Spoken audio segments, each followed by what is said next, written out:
back with me from Austin, Texas, H.W. Brands, and here with me in New York, Jonathan Darman. All right, I'd like to talk about someone you both have written about, Ronald Reagan. In his first address, he told the American people that the era of FDR was over and turned the country toward a more conservative time. Let's go ahead and play some of that address.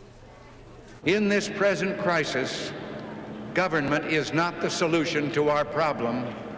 Government is the problem.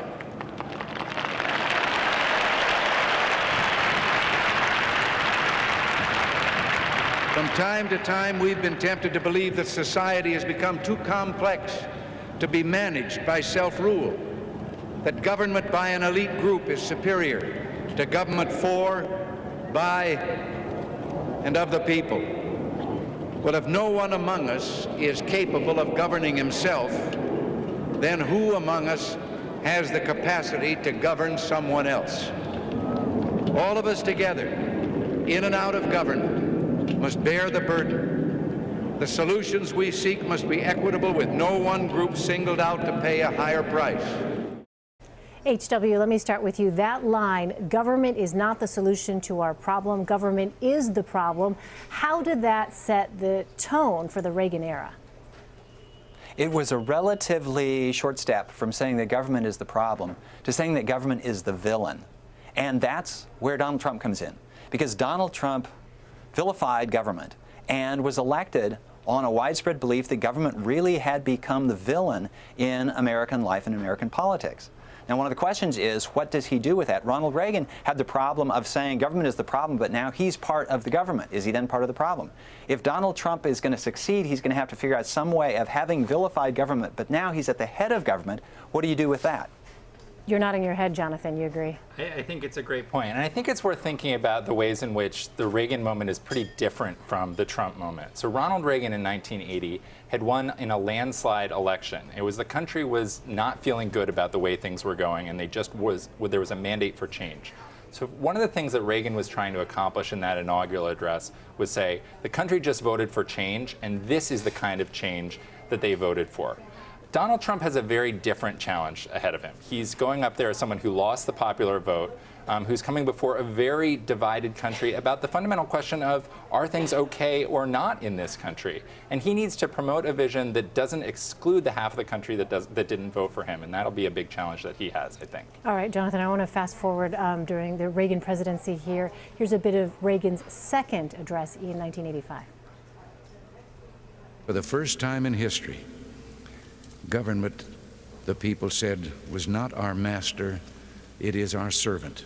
Its only power, that which we, the people, allow it to have.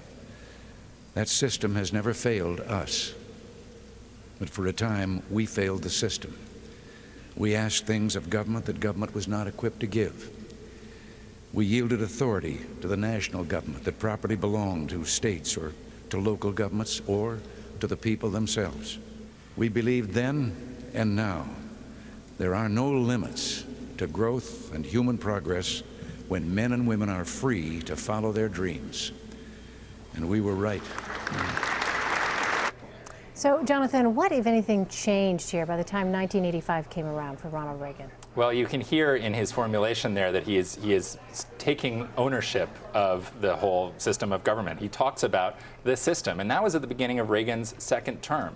What was Reagan's big accomplishment in his second term? It was working with the other side of the aisle, with the Democrats, to pass a tax reform bill that was not a sort of pure ideological conservative vision of limited government. It was about something that could bring all sides to the table. And that was really something that Ronald Reagan learned over his time in the White House, that you couldn't just necessarily convert the whole country to this idea of shrinking government and causing a big revolution, that you were going to get change done by working within the system. And I think you can see that even in those words that he has there at his second inaugural. H.W., is that a lesson then from the Reagan presidency?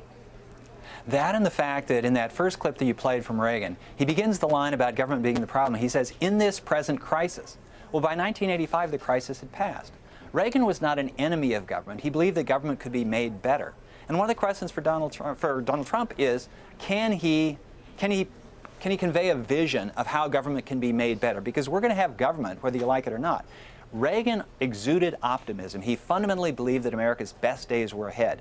Donald Trump's got his work cut out for him to demonstrate that he believes the same thing. All right, let's fast forward a bit in our timeline. We can compare it to what President Bill Clinton said in his 1997 address, 16 years after 1985. Government is not the problem and government is not the solution. We, the American people, we are the solution. So a complete rejection there of Reagan's mantra. Jonathan, as we look to President-elect Trump, in what ways is he building off of Reagan's model? Well, I think he's building off of Reagan's model as being the sort of outsider who's coming into Washington with a new way of doing things. And certainly there's the similarity is two entertainers who have a great sense of the dramatic moment. I think that what will be interesting to see and an opportunity for growth in President-elect Trump is if he chooses to emulate Ronald Reagan in his interpersonal dealings.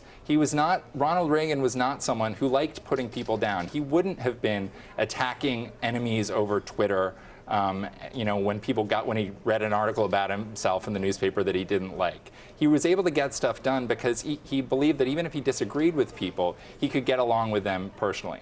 That's not something we've seen much of in Donald Trump over the last year and a half in the campaign. And I think he might find a lot of success as president if he can find that new sort of element in himself once he gets to the White House. HW, how do you see it? If Donald Trump could learn one lesson from Ronald Reagan, it would be to tell a joke on himself. Reagan made brilliant use of humor, and he humanized himself to people. He eliminated that edge that people often have when they disagree with someone. Reagan understood that if you can get people to laugh with you, you're halfway to getting them to agree with you. Donald Trump could really take a lesson from that. All right, HW and Jonathan, stand by because